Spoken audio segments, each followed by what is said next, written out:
wabarakatuh. Alhamdulillahilladzi hadana li hada wa ma kunna linahtadiya laula an hadana Allah. Walaula fadlullahi wa rahmatuhu ma zaka minkum min ahadin abadan walakinna Allah yuzakki man yasha wallahu samii'un 'aliim. Asyhadu an la ilaha illallah wa asyhadu anna Muhammadan abduhu wa rasuluhu la nabiyya ba'dahu. Allahumma shalli wa sallim wa barik ala sayyidina Muhammad wa ala alihi wa ashabihi wa man tabi'ahum bi ihsan ila yaumil qiyamah. Allahumma nawwir qulubana bi nuri hidayatik kama nawwarta al-ardha bi nuri syamsika abadan. Allahumma iftah lana hikmatan wa ansur alaina rahmatan ya dzal jalali wal ikram. Allahumma inna nas'aluka fahman nabiyyin wa hifdzal mursalin wa ikramal malaikati muqarrabin. Subhanaka la ilma lana illa ma 'allamtana innaka antal alimul hakim. Walhamdulillahi rabbil alamin. Ibu bapak sekalian yang dirahmati Allah, jemaah salat Masjid Daulat Maghrib dan Isya insyaallah Masjid At-Taqwa, kita mengisi waktu ba'da maghrib kita ini dengan mudah-mudahan harus semua amal yang bermanfaat, yaitu majelis taklim dan sekaligus kita menjalankan iktikaf di Masjid Allah Subhanahu wa taala ini. Kita akan melanjutkan pembahasan tentang jalan-jalan yang menyehatkan hati. Ya. Sebelumnya kita sudah membahas soal obat-obat hati, istighfar, zikir, lalu baca Quran, lalu sholawat kepada Rasulullah SAW. Dan kemarin sebagian kita bahas tentang qiyamul lail. Di dalam Al-Quran Allah SWT berfirman, qiyamul lail adalah, sudah kita bahas di sebelumnya, ibadah luar biasa. Dan Nabi bahkan ketika pertama kali beliau masuk ke kota Madinah, itu beliau menasihatkan untuk sholat malam.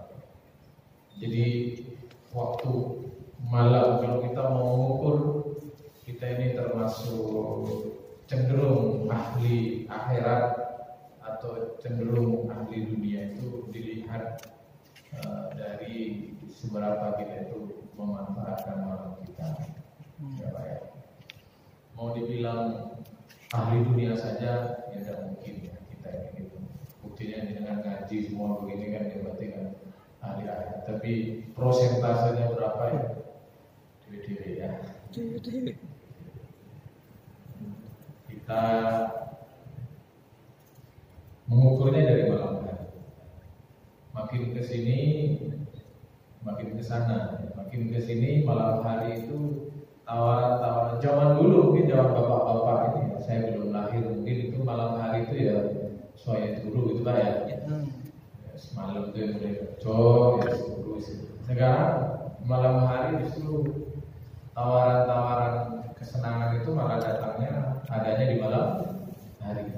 Makanya hadis Rasulullah SAW, tidaklah satu masa berganti masa yang lain kecuali masa setelahnya itu lebih jelek daripada masa sebelumnya. Maka Nabi sampai pernah bersabda, khairul qurun qarni, sebaik-baik waktu masa adalah masa tumayalunahu, kemudian setelahnya tumayalunahu, kemudian setelahnya. Jadi Nabi menyebut 3 masa. Kalau masa dimaknai dengan 100 tahun, ya, tiap masa 100 tahun, maka 300 tahun pertama itu adalah zaman terbaik kata Nabi Sallallahu Alaihi Wasallam. Lalu makin ke sini makin ke sana. Tapi ya mudah-mudahan Pak ya. Jadi kalau dari segi amal, kesolehan, keusuhan kita ini kalah jauh dibanding generasi-generasi awal yang sahabat, ya, tabi'in. Saya masih bisa kita harapkan adalah mudah-mudahan ya, besarnya fitnah yang datang lalu kita bersabar di situasi yang seperti ini, mudah-mudahan kesabaran kita berharga di sisi Allah Subhanahu wa taala. Luar biasa gitu. Baik, nah malam hari itu begitu istimewa Bapak Ibu sekalian, dan jangan sampai kita melewatkan. Allah secara tersurat maupun tersirat ya, menjelaskan betapa malam itu sesuatu yang istimewa. Coba peristiwa Isra. Ya, Allah menyebut, bahkan waktunya itu Allah sebut. Ya. Subhanalladzi asra bi 'abdihi lailan. Ya. Isra itu dilakukan di malam untuk pesan dari Allah SWT yang serius dengan malam itu. Wa minal laili fatahajjat bihi. Perintah pada malam hari untuk bertahajud. Dan semua kejadian-kejadian istimewa itu kejadiannya malam hari. Nabi Musa berdialog dengan Allah SWT, itu juga terjadi malam hari di Tur Sina, menerima wahyu dari Allah SWT. Kemudian Nabi SAW menerima wahyu pertama kali di malam hari. Jadi adalah waktu yang istimewa. Jadi kita baca beberapa ayat-ayat keutamaan sholat malam ya, yang Allah sampaikan di dalam Al-Quran. Salah satunya surah As-Sajdah ayat 16, tatajafa junubuhum 'anil madaji.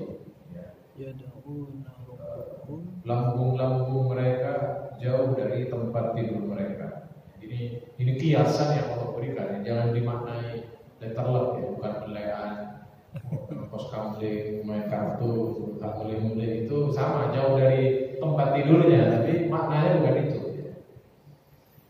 Ya doa rabbahum khaufan wa tama'an wa mimma razaqnahum yunfiqun. Kerjaan orang-orang itu kata Allah SWT, pujian Allah kepada mereka kalau malam mereka itu lambungnya jauh dari tempat tidurnya karena mereka berdoa kepada Tuhannya dalam keadaan takut dan harap. Siangnya kalau mereka punya rezeki mereka berbagi. Seakan-akan Allah SWT ingin menjelaskan bahwa dua hal kebaikan itu selalu berdampingan ya. Selalu berdampingan Pak. Kalau orang itu malamnya bagus, siangnya itu lemah ya. Kalau siangnya lemah, biasanya Allah ringankan malamnya untuk baik. Jadi dua hal, malam hari hablum minallah, siang harinya hablum minallah. Apa kalau sudah begini, pol sudah apa ya? Sudah pol itu apa lagi? Dengan orang baik, hubungan dengan Allah baik. Ada orang yang hubungan dengan Allah baik, dengan orang tidak baik. Ada yang sesama manusia baik, ya, tapi dengan Allah tidak. Nah, kalau sudah ada kedua-duanya, ya sempurna.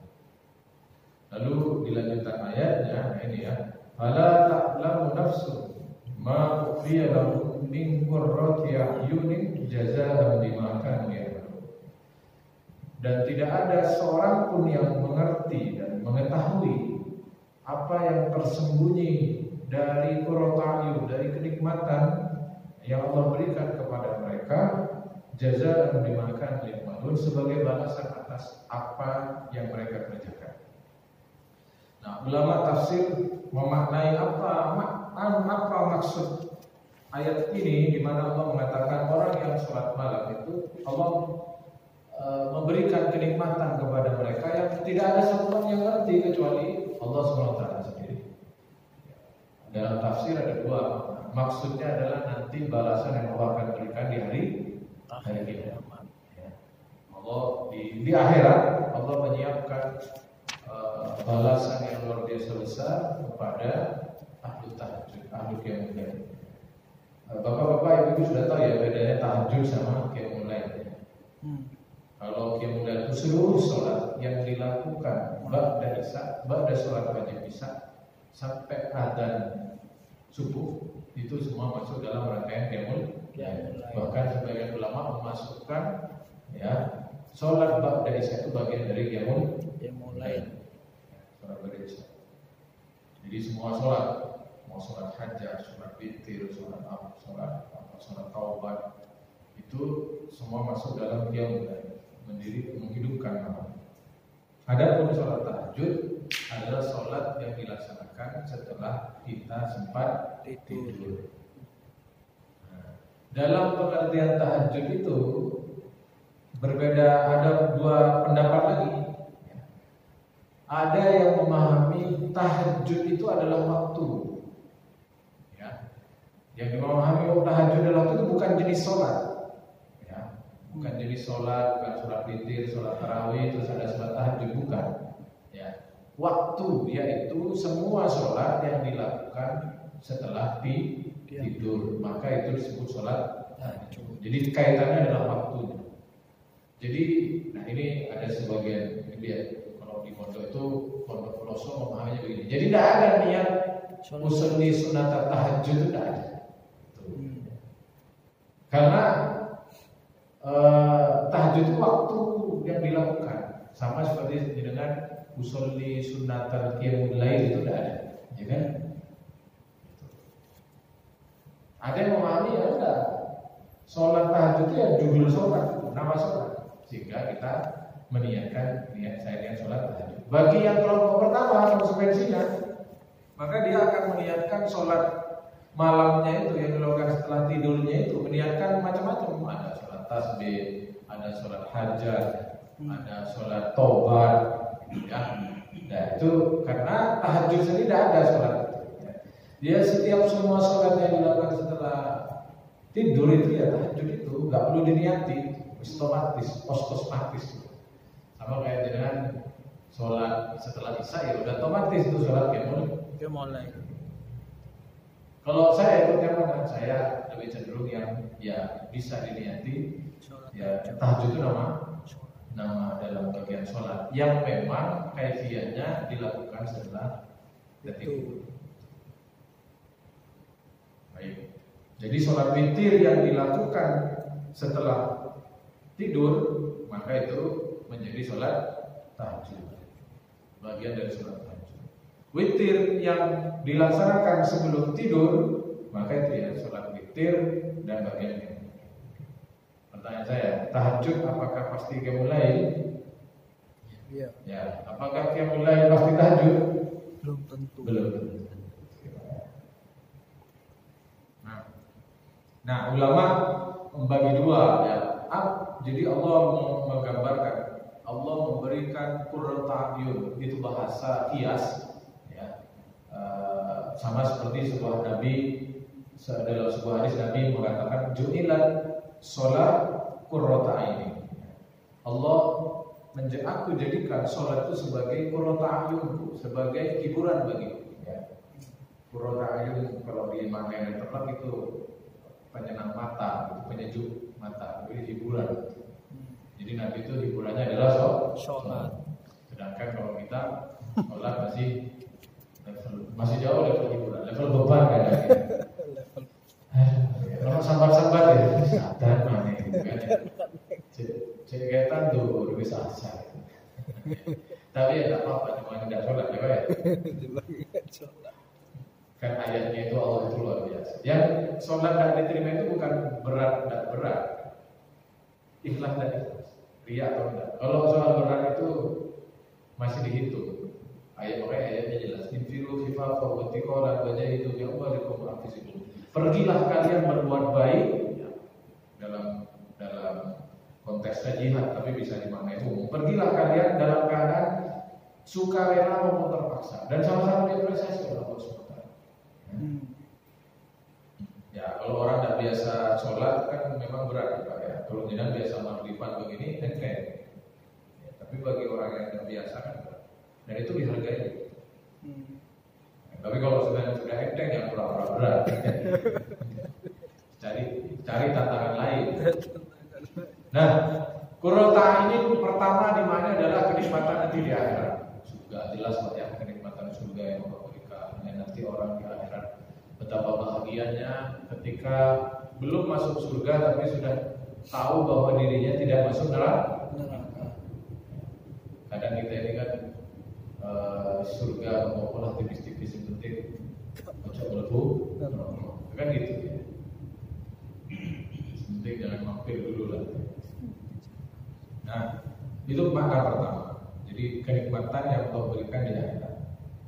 Kenikmatan yang kedua adalah tafsir Fakhruddin Ar-Razi, tidak nunggu di akhirat. Kenikmatannya itu ya pasti yang mulai itu.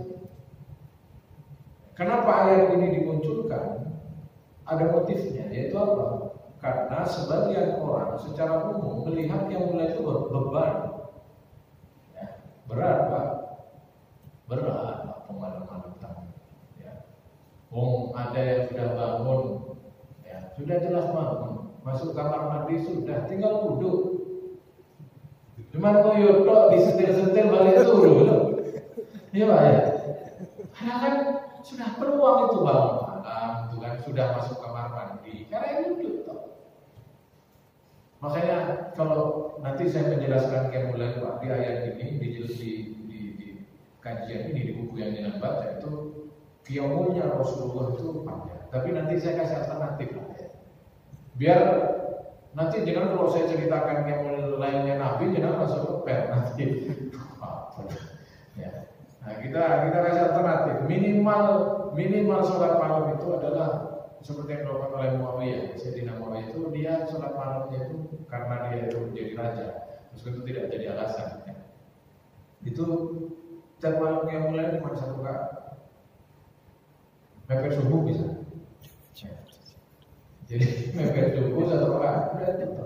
Tapi sudah dihitung yang mulai. Walau rakaatan wahidatan. Alaikum biqiyamul lail walau rakaatan wahidatan. Pada kalian sangat dianjurkan sholat malam meskipun 1 rakaat. Jadi dicukup meskipunnya ini Pak. Mestinya kan tidak gitu ya. Mestinya bukan itu apa namanya. Konteks nabinya ditakan itu bukan 1 rakaatnya, tapi saking pentingnya. 1 rakaat pun itu berharga. Nabi Muhammad itu dicukup 1 kali itu. Sama kayak hadis tentang tawaf itu kata Nabi, tawaf itu sama seperti sholat, hanya boleh makan dan boleh bicara. Itu hadis Nabi. Tawaf itu sama seperti sholat, hanya boleh makan, hanya tidak batal karena makan dan karena bicara. Kira-kira itu. Lah, bukan berarti dengan kemudian ngemut permen waktu tawaf, ya, main permen karet 10-10 sambil ngobrol, ya, sambil masya Allah. Tidak begitu. Tapi yang di motif yang ini harus dibawa, saya jelaskan ini begitu. Sholatnya itu, kata Nabi ini kayak sholat, sampai nggak sholat kayak kok musuhnya. Nah gitu. Baik, jadi tentang Qurratu pertama adalah kenikmatan tadi, yang kedua bahwa kata Imam Fahru dan Ar-Razi dalam tafsirnya itu yang dimaksud itu bukan hanya akhirat, tapi orang yang sholat malam itu dia akan merasakan kenikmatan. Kenapa Allah itu memberi penjelasan ini? Ya, Allah Ta'ala Subhanahu min qurrati a'yun. Jadi Allah ingin menjelaskan, iya kelihatannya nggak enak, tapi sebenarnya ada kenikmatan yang tersembunyi di situ. Ada motivasi dari Allah, enak itu dia mulai. Nah, logikanya dari mana? Nah, menariknya logika yang diberikan oleh Imam Fahruddin Ar-Razi itu, kata beliau, Anda jangan melihat ibadah taklif ibadah yang Allah perintahkan sekarang ini seperti situasinya seperti saat ini. Anda melihat sholat itu beban, ya jujur saja beban, betul ya Pak ya? Yang enak itu di puasa itu beban, yang enak apa? Makan, ya kan? Jaga pandangan itu berat, yang enak itu mengumbar pandangan kan gitu ya. Nah, Anda jangan lihat itu hari ini kata beliau. Itu hari ini semua perintah-perintah Allah itu seperti beban bagi kita. Taklif namanya juga taklif. Taklif itu bahasa artinya itu adalah beban. Mukallaf, orang yang kan kalau kita sudah mukallaf sudah balik kan mukallaf dalam pelajaran fikih. Mukallaf itu orang yang kena beban. Sebelum itu jangan Anda kena beban. Kita mukul orang tak dosa waktu kita umur 10 tahun, ya kan? Tapi setelah itu ya dosa. Nah, kata beliau itu hari ini. Tapi bukankah nanti ketika orang sudah meninggal dunia di akhirat itu tidak ada beban di sana, ya. Nggak ada perintah sholat, Tidak ada perintah zikir. Tapi orang-orang ahli surga saat itu semangat untuk beribadah, padahal tidak diperintah. Situasinya nanti di surga kayak begitu, Pak. Kalau sekarang bisa kebayang ya? Tidak ada perintah, bebas. Bos kafe sekarang kan surga gambaran itu ada bidadari, ada apa kan bayangannya di mana surga santai-santai bisa dinikmati dia nang tunjuk suara ya banyak balas dendam kan gitu lah ya. Tunjuk kalau ini ini haram kita egois bebas. Bayangan kita kan hari begitu. Dan memang dibebaskan, tidak ada perintah beribadah itu tidak ada, taklif ibadah kemudian tidak ada. Hanya saja yang terjadi ahli penduduk surga besok itu kesenangannya justru adalah ibadah. Bukan bidadari itu. Bidadari itu kan kita lihat sebagai sesuatu yang nanti itu Ustaz Muslim ini nanti kalau jangan lihat di surga jangan sekarang ya. Nanti di surga lewat digoda bidadari dan meledek beliau. Sekarang nah efek, beliau itu menikmati zikirnya gitu. Ahli surga itu begitu. Jadi, tapi kenapa kok di Al-Quran menyodorkan itu, Zat? Kenikmatan hati. Ya karena Al-Quran seperti yang selalu saya bilang di ngaji ini mungkin pernah saya bilang, Al-Quran itu datang kepada kita ya, dengan bahasa dan pola sesuai referensi otak kita ketika di dunia. Apa referensi otak kita? Ya campur-campur, ya kan ya? Duit, ya olivena, ya kan? Perempuan, gitu loh lagi-lagi, ya kan? Itu apa datang menyodorkan itu, tapi alternatif yang baik. Nah, tapi nanti di surga nggak sama. Percaya saya. Oh, bisa sampai kalau tahu musuh. Ini kan sama-sama nggak masuk, cuman kabarnya kan begitu. Ya. Kabarnya begitu. Nah, tapi kenapa Al-Quran tidak vulgar menceritakan, tidak detail menjelaskan bahwa kenikmatan tertinggi itu adalah zikir dan sebagainya? Ya itu lagi. Nanti kalau Al-Quran di sini misalkan ya penjenengan itu. Nanti kalian di surga akan berzikir. Tambah kaki menuju surga. Nang tunjuk zikir, nang surga zikir, mari itu Pak. Nah, beliau memberi argumentasinya. Saya sedang baca tafsirnya Imam Fakhruddin Ar-Razi itu karena tafsir falsafi. Jadi ada hikmah-hikmah yang ingin ditarik. Ya. Dan itu baik Pak. Saya baru perjalanan ke sini tuh mendengarkan YouTube. Kajiannya namanya Pak Fakhruddin Faiz, beliau dosen filsafat UIN Jogja. Beliau bagaimana hubungan filsafat dan agama. Jadi ya tergantung kita. Kalau kita ini cara beragamanya tekstual, ya tidak ada hubungannya. Filsafat tidak cocok. Tapi kalau kita melihat itu bahwa filsafat itu alat untuk memenuhi dahaga bagaimana agama ini bisa dinalar dan dilogika gitu ya, maka itu bermanfaat. Jadi Imam Fakhruddin Razi mengatakan begitu. Jadi kata beliau, nanti di surga itu orang kenikmatannya itu adalah ibadah, zikir kepada Allah. Ya, tidak mau berhenti berzikir karena kenikmatan bagi dia. Lah kata beliau, maka kalau ternyata ibadah itu beban atau tidak itu sangat relatif ya Pak ya. Ya kan akhirnya iya podo dikirnya di waktu orang hatinya keras moco subhanallah atau moco Quran, buka Quran, orang dalam hatinya keras itu membosankan ya kan Pak. Berat gitu. Ngantuk gitu.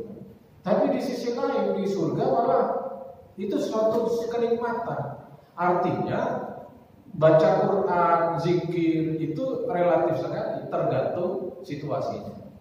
Nah, maka beliau kemudian memberi kesimpulannya menarik. Berarti mudah bagi Allah memajukan ya, kenikmatan yang itu di surga itu dibawa ketika di dunia.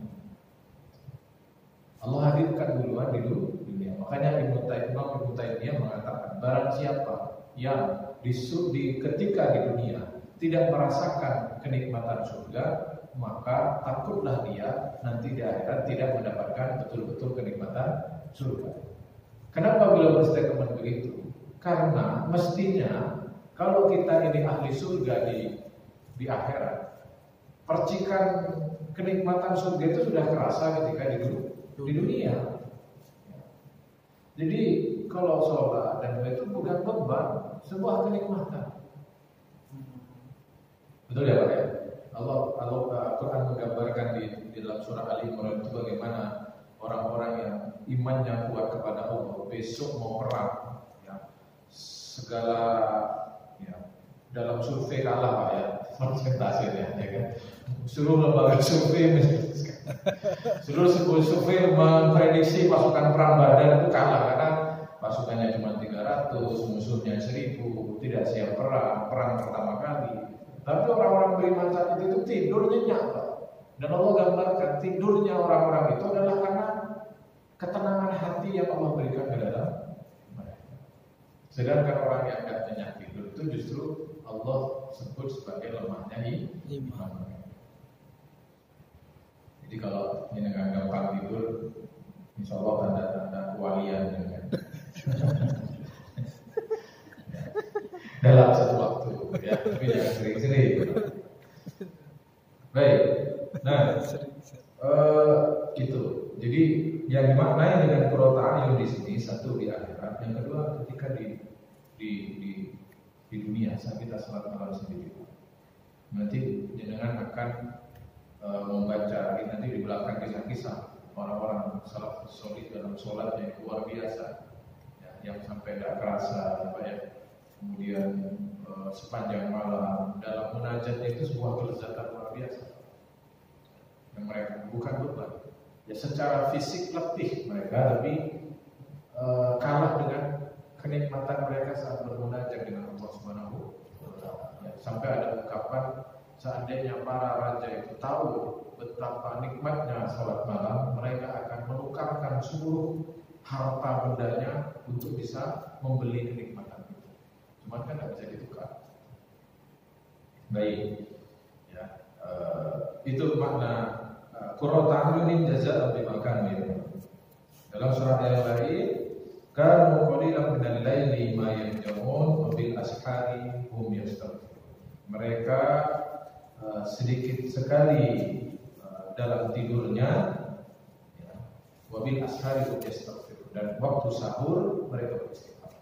Ya, idealnya sholat malam itu polanya begini Pak. Ya, jadi waktu sahur itu sudah selesai sholat malam. Kalau sebagian kita kan sahur start malamnya. Idealnya kalau menurut ayat ini, ya saya sampaikan posisi idealnya Pak. Itu sahur sudah selesai. Sahur itu masuk fase istighfar. Ya, jadi sholat malamnya sebelum sahur, ya, waktu sahur itu kurang lebih 1 jaman sebelum adzan subuh ya. Itu idealnya sholat malamnya tuntas sebelum itu, lalu memperbanyak istighfar, ya, sampai menjelang subuh. Idealnya begitu. Ya, idealnya. Kalau dari dia kita itu, ya. Walau rokatan, sudah rokaat. Ya.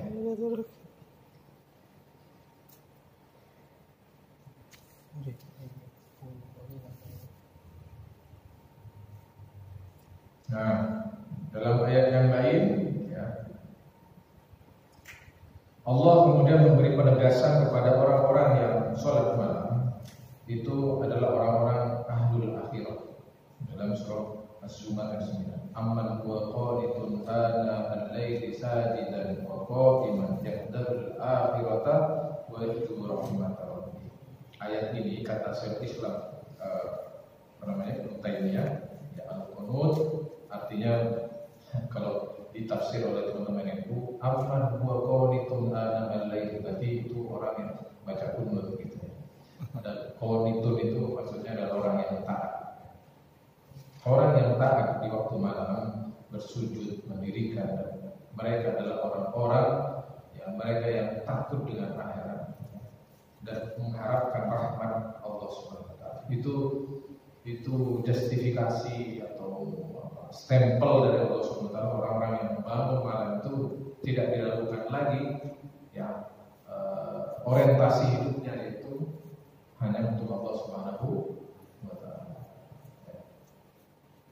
Al-qunut dawamut ta'ah wal musalli idza aqala qiyamuhu aw raka'uhu aw sajaduhu fa huwa qanitun. Jadi maksud qanitun adalah orang yang konsisten dalam melakukan ketaatan dan ketika sholat dia memanjangkan berdirinya, rukuknya dan sujudnya. Itulah yang dimaksud qanitun di sini. Bukan baca kunut, meskipun bagus. Wa qala azza wa jalla fi sifat ibadir rahman, dalam surah Al-Furqan ya, Allah juga memberikan sifat ibadur rahman atau hamba-hamba kesayangannya Ar-Rahman, ya hamba-hamba pilihannya Ar-Rahman. Salah satu sifatnya adalah walladzina yabituna rabbihim sujadan wa qiyama. Orang-orang yang mereka itu di rumahnya, mereka itu berdiam di rumahnya untuk melaksanakan sujud dan berdiri dan qiyam. Sholat sunnah itu idealnya, sholat malam itu idealnya di rumah kita ya, biar kita memberi jejak keberkahan di rumah-rumah kita.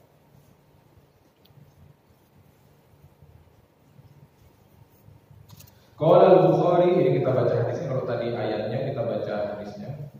Qala al-Bukhari babun fadlu qiyamul lail. Berkata Al-Bukhari di kitabnya tentang fadilah salat malam. Ya. Kana rajul fi hayatin Nabi sallallahu alaihi wasallam idza ra'a ru'yan qassara ala Rasulillah. Berkata Abdullah bin Umar, putranya Sayyidina Umar, di zaman Nabi ya, orang-orang itu kalau dia lagi bermimpi, mereka akan menceritakan mimpinya kepada Rasulullah Shallallahu Alaihi Wasallam. Tapi dalam adab bermimpi itu Pak, yang kita boleh ceritakan itu adalah mimpi-mimpi baik. Okay. Kalau mimpi-mimpi buruk dikejar orang gila atau apa enggak usah diceritain. Jelas itu karena kita belum butuh gitu. Rasulullah menceritakan kisah orang-orang di zaman Nabi itu kalau bermimpi mereka menceritakan mimpinya kepada Rasulullah. Fatamanna itu ar-ra'u yang qassara ala Rasulillah. Wa kuntu gulaman syaban wa kuntu anaman fil masjid ala ahdi Rasulullah sallallahu alaihi wasallam. Maka aku berangan-angan, mudah-mudahan saya ini nanti bisa mimpi sehingga mimpi saya bisa saya ceritakan kepada Rasulullah SAW. Suatu ketika saat saya masih muda, saya tidur di masjid. Faraitu fin naumi. Maka aku melihat dalam mimpiku karena malaikat ini akhadani. Seakan-akan ada dua orang malaikat mengambilku. Fadhahaba bi ila nari fa idza hiya matwiyatun katojil bihri. Maka dulu aku bermimpi seakan-akan ada dua orang malaikat menggiring aku mendekati sebuah api yang itu ada sumurnya. Api di dalam sumur, lubang sumur membara. Wa idza laha qarnani wa idza fi anasu qad araftahu. Faja'altu aqulu a'udzu billahi minan nar. Lalu kemudian orang itu melihat saya seakan-akan ada sebagian orang yang melihat saya seakan-akan mereka kenal dengan saya.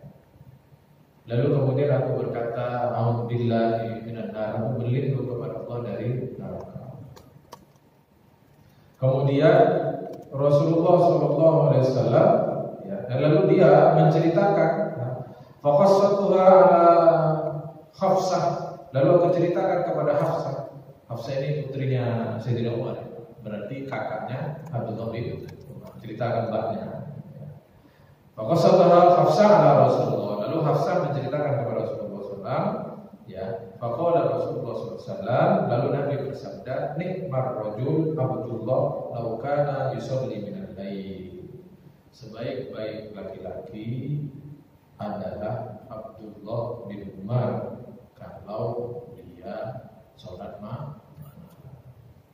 Maka nabadala yanamu minal laili illa qalilan. Maka setelah itu Abdullah bin Umar ini sejak Nabi bilang begitu tidak pernah tidur malam kecuali sedikit saja.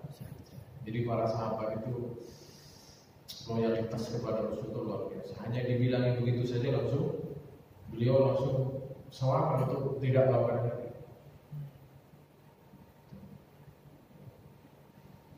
Nikmar rajul laukan yusalli minal lail. Sebaik laki-laki adalah seandainya dia sholat malam, sholat di waktu malam. Dalam hadis yang lain, qala hadis Abi Hurairah qauluhu sallallahu alaihi wasallam, afdhalus shalat ba'dal maktubah qiyamul lail. Sebaik-baik sholat setelah sholat wajib adalah sholat malam. Kita sama-sama tahu Pak ya, bahwa sholat malam itu asli awalnya adalah wajib. Baru kemudian ketika turun surat wa minal laili fatahajjat bihi nafilatan laka, itu asa abiyataka rabbuka maqaman mahmudan, itu kemudian statusnya diturunkan menjadi sholat nafilah, sholat tambahan atau sholat sunnah. Tapi bagi Rasulullah wajib, karena beliau pernah sekali kelewat sholat, maka beliau mengqadha sholatnya di waktu siang. Nah, wa an Abi Thalib radhiyallahu anhu akhbara anna Rasulullah sallallahu alaihi wasallam tarakahu wa Fatimah bintun Nabi sallallahu alaihi wasallam lailatan. Faqala ala tasalliyani. Suatu ketika Rasulullah, kata Sayyidina Ali, datang ke rumahku. Lalu beliau berkata kepada kami berdua malam-malam, ya, dibangunkan oleh Rasulullah, kalian tidak sholat berdua. Lalu Ali berkata, faqultu ya Rasulullah. Jadi sahabat itu ada nampung itu apa? Kalau bahasa Madura nampung itu apa? Hah? Bukan peti, iya peti, bukan peti, maksud bukan itu. Jadi ada ngeyel-ngeyelnya. Bukan peti. Jadi Sayyidina Ali sama Fatimah itu dibangunkan sama Rasulullah. Sampai kalian berdua tidak sholat, menantu sama putrinya ya. Apa jawaban Sayyidina Ali? Karena Ali itu pintar. Faqultu ya Rasulullah, anfusana biyadillah, fa idza ma syaa ayyabatana ba'tana. Ya Rasul, jiwa kami itu ada di tangan Allah. Kalau Allah menghendaki saya sholat, pasti sholat saya. Lalu untung nabinya Rasulullah ya kan. Coba kalau nabinya saya langsung tak sablek gitu ya. Bantah. Lalu kita akan fansorofa dinan, ya, maka Rasulullah langsung pergi Pak. Itu nanti menjadi adab berikutnya, bagaimana kita berdakwah. Nabi itu orang penyabar sekali. Lalu kemudian qalat dzalika wa lam yajuna yasaiban, ya. Lalu beliau berbalik ya, dan tidak menghadap kepada sedikit pun. Sami'atu, lalu aku mendengar, ya. Beliau berkata, membaca sebuah firman Allah, wa kana al-insan aktsara syai'in jadala. Adapun manusia itu senang berbantah-bantah, senang ngeyel. Adapun manusia itu karakternya suka ngeyel. Sekarang kita lihat banyak orang ngeyel hari ini Pak ya, di paslon apa, di tim ses itu yang berdebat pengeyelan. Nah ini Pak, kita diskusi sedikit. Apa yang diucapkan Sayyidina Ali itu secara hakikat, makna benar. Ya kalau Allah menghendaki saya bangun, ya bangun ya Rasul, ya kan?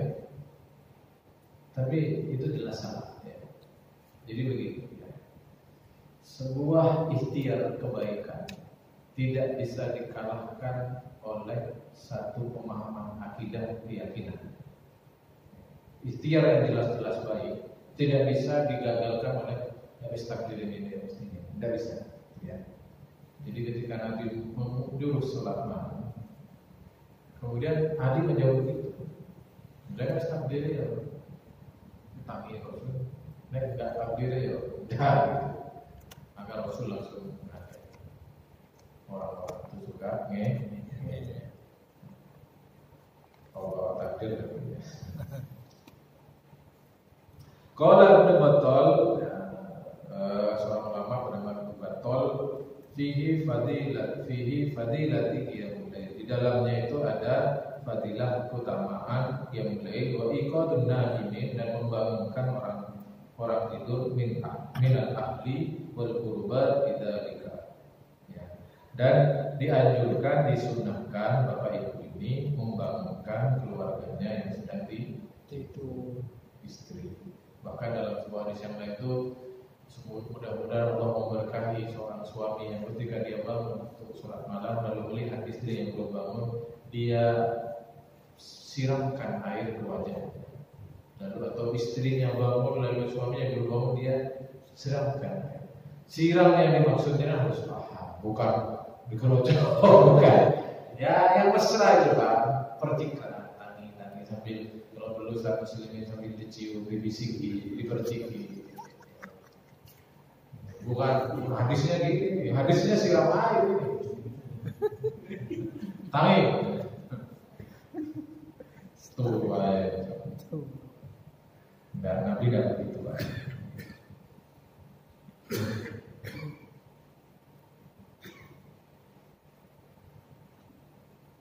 Baik, kaifa kana qiyamun Nabi sallallahu alaihi wasallam? Bagaimana salat Nabi, sifat salat malam Nabi?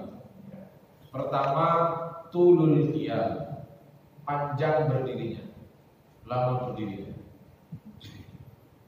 Ini lama berdirinya ada syaratnya ya Pak ya? Apa syaratnya?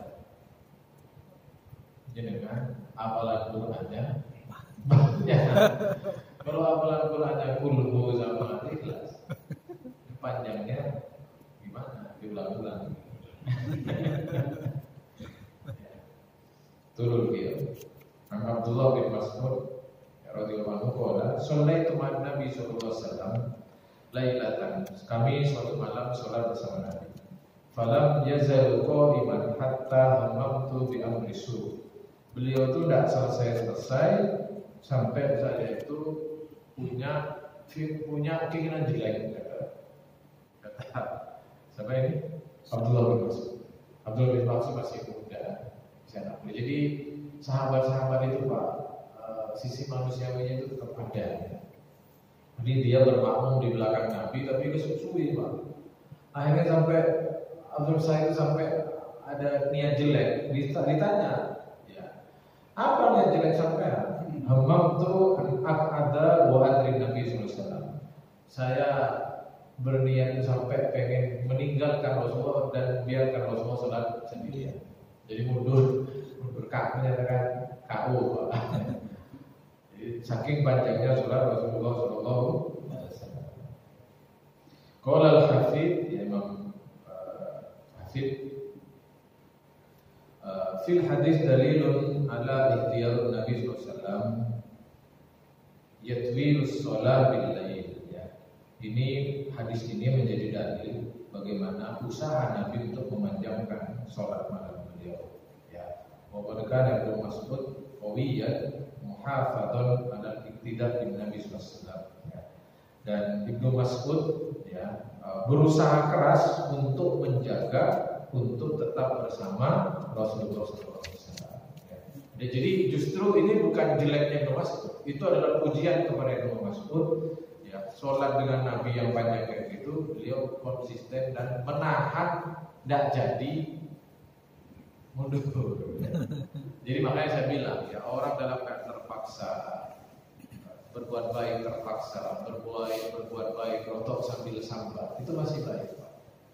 Ya, insya Allah masih baik. Lah, berikutnya Ada hadis lain Nabi bersabda, "Afdhalul a'mal kathratus sujud." Sebaik-baik amal adalah yang paling panjang sujudnya. Nah, ini alternatif bagi dengan. Ini ada hadis alternatifnya. Tidak bisa ambil yang berdiri tadi karena saya usia sudah segini tadi ya. Ngantek suwe atau apor gitu. Ada alternatif hadis lain, yaitu apa? Kata Nabi, sebaik-baik sholat adalah yang paling banyak sujud. Jadi, ya ini kalau dalam sujud kan kita bisa doa apa saja. Subhanallah bihamdi itu bisa dibaca. Terus doa yang lain mudah ditambahkan. Ya. Misalkan apa namanya doa yang saya sudah share ya dulu Pak. Hah? Saya kan diminta dulu. Saya tolong share. Belum. Kalau sudah betul. Yang itu loh, saya kan cerita soal Sayyidina Abu Bakar minta kepada Nabi doa yang bisa saya baca. Belum ya. Oh, maaf. Padahal sama abang diminta selesai. Apa namanya? Jadi Sayyidina Abu Bakar datang kepada Rasul, ajarkan saya sebuah doa yang bisa saya baca dalam sholat saya. Terus kami mengajarkan qulu Allahumma inni dhalamtu nafsi dzulman katsira wa la yaghfiru dzunuba illa anta faghfirli maghfiratan min indik warhamni innaka antal ghafurur rahim. Jadi Nabi mengajarkan doa itu yang bisa dibaca saat sholat. Bacanya kapan Ustaz? Kapan saja. Kapan saja, bisa saat rukuk, bisa saat sujud, bisa saat tahiyat akhir menjelang salam. Kalau hadis yang lain kepada Abdullah bin Mas'ud juga pernah dikasih ijazah sama Nabi, bahasa ijazah. Ya, la tansa inda duburis shalah ya. Taqulu Allahumma inna ala dzikrika wa syukrika wa husni. Jangan pernah lupakan kalau setelah sholat kamu itu kamu baca Allahumma inna ala dzikrika wa syukrika wa husni ibadatik. Hafal boleh Pak ya. Nah, ulama mentafsir hadis ini, menjelaskan hadis ini itu ada dua penjelasan. Pertama, dibaca waktu zikir setelah sholat, setelah salam kita baca istighfar, atau dimaksud setelah di setiap akhir sholat itu adalah menjelang salam. Kalau kita menjelang salam kan kita doa yang minta jauhkan adab kubur dan dijauhkan dari masjid dajjal gitu ya. Nah, itu ya dibaca dua-duanya aja Pak. Allahumma inna ala dzikrikanya bisa dibaca saat itu karena memperbanyak doa itu tidak apa-apa. Ya. Apalagi kalau lagi sendirian, jangan bisa baca doa itu. Baik. Itu Nabi ya. Jadi dalam hadis fi'liyahnya Nabi itu beliau memanjangkan berdirinya. Tapi hadis qauliyahnya Nabi pernah bercerita sebaik-baik sholat adalah panjang sujudnya. Terus yang benar mana? Kalau Nabi dua-duanya dipraktekkan. Dalam curhatnya sahabat termasuk di waktu yang lain, berdirinya panjang, rukuknya panjang, sujudnya panjang. Kaifa sholat Nabi kita jelaskan dikit ya. Bagaimana sholatnya Nabi SAW? Ada beberapa hadis yang menggambarkan kepada kita. Pertama hadisnya Abdullah bin Umar radhiyallahu anhu qala inna rajulan qala ya Rasulullah sallallahu alaihi wasallam kaifa sholatul lail. Ada seorang laki-laki bertanya kepada Rasulullah, ya Rasul gimana caranya sholat malam? Kata Nabi, matna fa idza khaffatus subhi fa autir bi wahidatin. Ya, cara sholat malam itu dua. Kalau kamu sudah khawatir masuk subuh, maka tutuplah dengan sholat satu rakaat. Itu. Dua. Terus dalam hadis lain, kalau tadi formasi 2 2 2 1 itu dari hadis Abdullah bin Umar. Kalau formasi 4-4-2, oh ya sepak bola ya. Kalau formasi 4-4 ini dari Aisyah ya.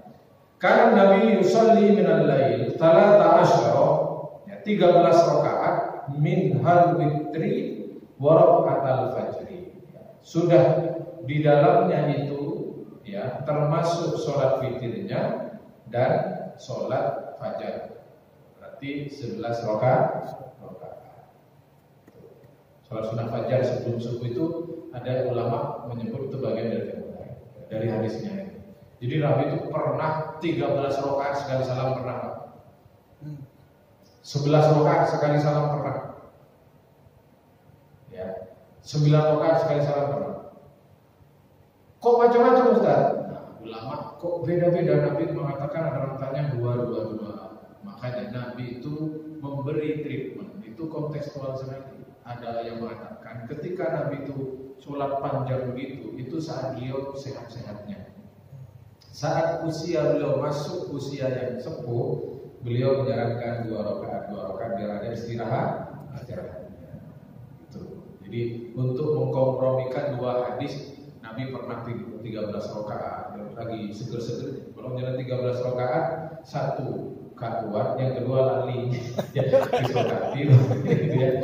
Kalau langsung 13 coba ya.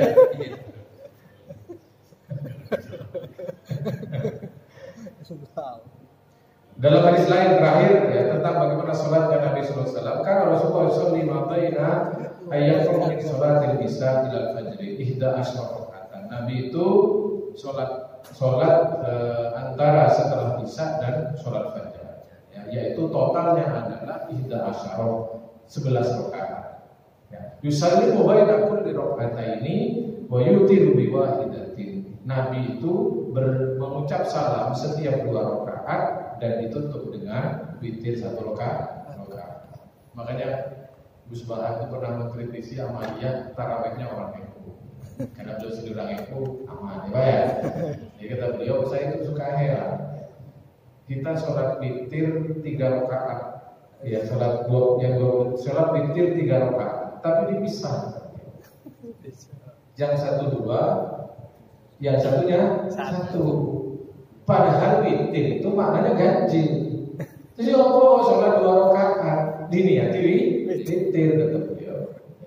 Akhirnya sampai akal-akali gitu kata beliau. Ya enak aja mau beliau. Ini aku ya langsung bahaya saya ya. Tapi kita akan usolli sunnatan minal witri ya niatnya. Jadi kayak digabung-gabung. Beliau memilih ya enggak 2 rakaatnya itu bukan sholat witir. Beliau memilih yang itu ya berasal dari sini. 2 rakaatnya itu ya sholat malam. Witirnya ya 1 itu tadi. Tapi kalau Anda mau witir ya 3 langsung kayak dilakukan oleh umumnya ya. Kalau dulu itu istilah Masjid Muhammadiyah sampai Masjid NU. Sekarang tidak ada. Masjid perumahan, masjid kampung gitu.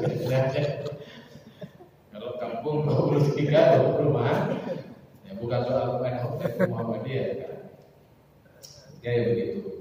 Jadi saya ikut dulu. Iya, witir ya di 1. Ya yang 2-nya itu ya tidak usah dihitung witir, dihitung tarawih juga ada apa.